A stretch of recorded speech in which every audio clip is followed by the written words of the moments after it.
cilmi baarayaasha dhanka cuntada iyo jirka waxay heleen in qofka caafimaadkiisa maqaarka ay ku xiran tahay waxa uu cuno. sidaas darteed maanta waxaan halkan kusoo koobaynaa 10 cunto ee ugu muhiimsan maqaarka caafimaadkiisa iyo quruxdiisa si kor loogu qaado.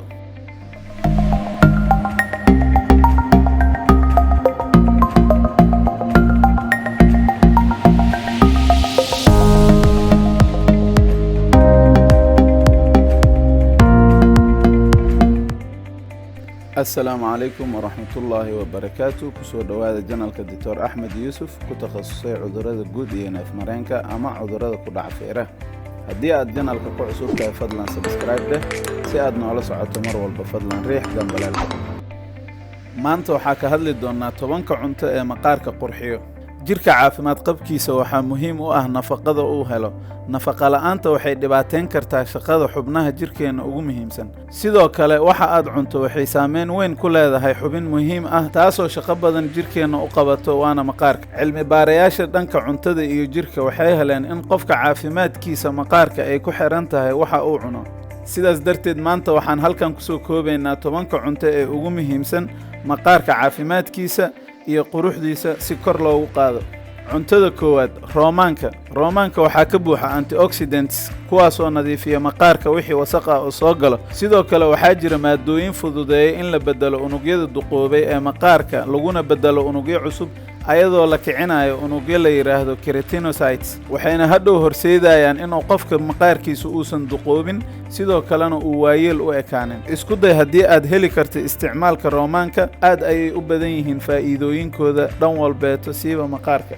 cuntada labaad qaraha waxaa ka buuxa biyo badan oo ka hortagaya maqaarka inuu qalalo. sidoo kale waxaa ku jira antioxidants sida lycopene, vitamin C iyo vitamin A oo ka hortagaya maqaarka inuu jilco ama duqoobo. sidoo kale waxaa ku jira qaraha vitamin A kaasoo badiya maadooyin la dhaho collagen iyo elastin kuwaasoo ka caawinaya maqaarka mar walba inuu ahaado dhalinyaro uuna ishaysto uu xoog lahaado. kulligan waa jecelnahay inaad dhaqsi duqoobin weliba dumarka, sidaas darteed isticmaal qaraha mar walba aad heli karto.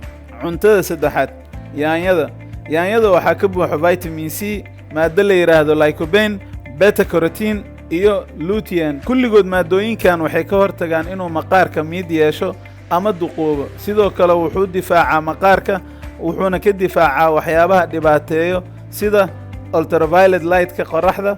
ha u qaadan in qoraxda ay dhib tahay mar walba. sidoo kale waxaa ka helnaa qoraxda vitamin D. haddii aan qoraxda la helinna waxaa aad inoogu adkaan lahayd in la helo vitamin D-ga. ugu dambeyn yaanyada waa difaaca ugu fiican ee maqaarka. waxyaabo badan caafimaadkeena kor u qaadaya qaybo badanna waa ka helnaa. sidaas darteed waxaa jira dad badan oo aaminsan in yaanyada gooryaan laga qaado. mana ahan wax ku salaysan xaqiiq iyo cilmi baaris saxa oo la sameeyeen dad takhasus u leh. sidaas darteed ka fakar caafimaadkaaga kana gudub waxyaabaha aan cilmiga ku dhisnayn. cuntada afaraad caanaha waxaad ka helaysaa B vitamins, alpha hydroxy acids, calcium, antioxidants iyo vitamin D oo aad ugu wanaagsan caafimaadka maqaarka iyo inuu maqaarka qalalin. waxaa caanaha u badiyaa maado la yiraahdo sebum oo dufanka maqaarka kor u qaada. soo isku day inaad mar walba isticmaashid caanaha. adiga iyo caafimaadkaaga ayuu muhiim idin yahay maalinkii inaad hal koob isticmaasho. cuntada shanaad yoogaadka nooc walba uu yahay waxaa ku jira lactic acid oo ka caawinaya qofka inuu ka saaro maqaarka miida iyo duqnimada. sidoo kale yoogaadka waxay kaa caawinaysaa mar walba inuu maqaarkaaga qoyan yahay uusan qalalin. waxaa la sheegaa isticmaalka yoogaadka dadka badsada inay da'dooda dhaqsi aysan soo bixin macnaheeduna tahay inay dhaqsi duqoobin. dadkaas waa marka uu qofka laakiin muddo dheer isticmaalayo ma aha qofka inuu hal mar isticmaalo ama 2 jeer isticmaalo kadibna uu filayo inuu hore ka fiicnaado ama uu da'da ay qaban. qofka maqaarkiisa marka aysan ka soo bixinin da'da waxaa waaye marka uu sanooyin aad u fara badan uu isticmaalayo yoogaadka. cuntada lixaad geedka kookada waa geed aad waxtar weyn ugu leh maqaarka. waxaa la arkay isticmaalka kookada bawdarkeeda 6 ilaa 12 usbuuc qofka isticmaala inuu maqaarkiisa uu qofkaas aad u qurxoonaanayo sidoo kalena uusan qalalayn maqaarka. sababtoo ah waxay kor u qaadaa qulqulka dhiigga ee maqaarka.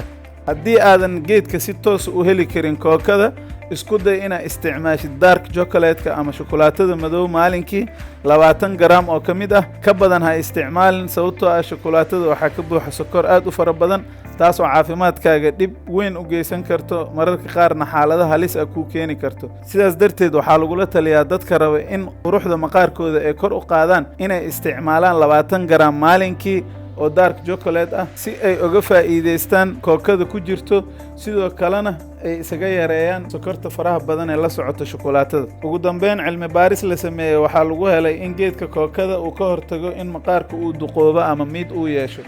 cunnada 7aad, canabka.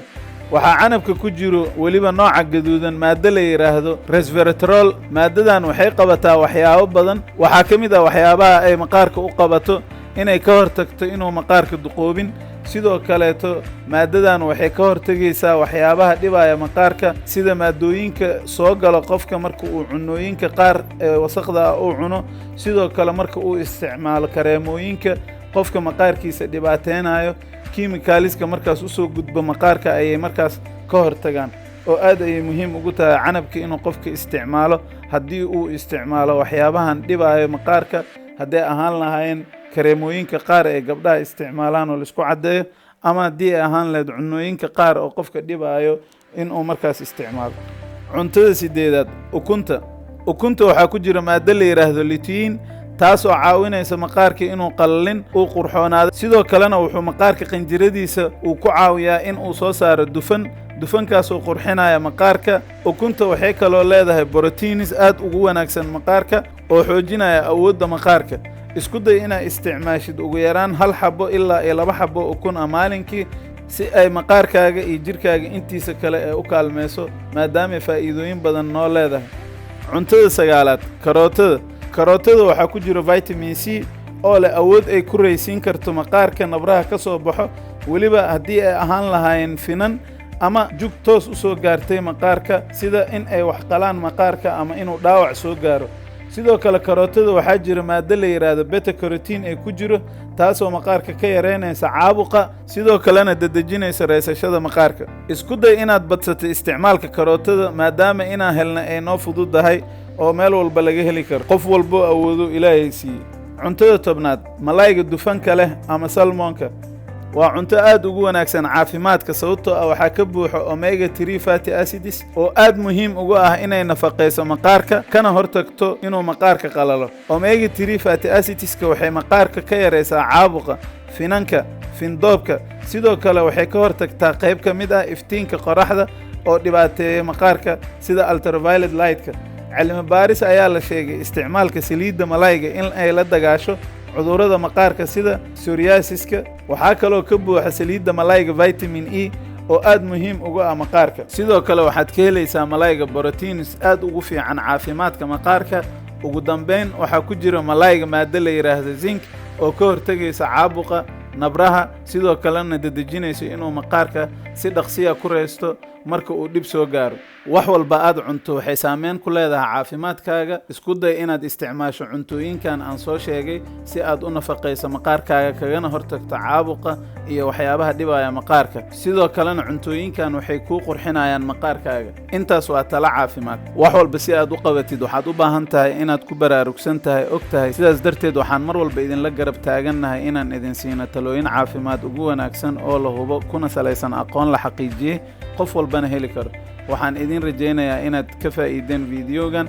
insha allah usbuuc walba waxaan soo dhigi doonaa 3 fiidiyo oo aad muhiim u ah. wixii tale iyo tusaale ah fadlan inoogu soo dir commentiga, sidoo kale noogu soo dir commentiga mawduucii aad doonaysay in laga soo hadlo. si aad mar walba noola socoto fadlan subscribe saar. aad ayaad u mahadsantihiin walaalayaal.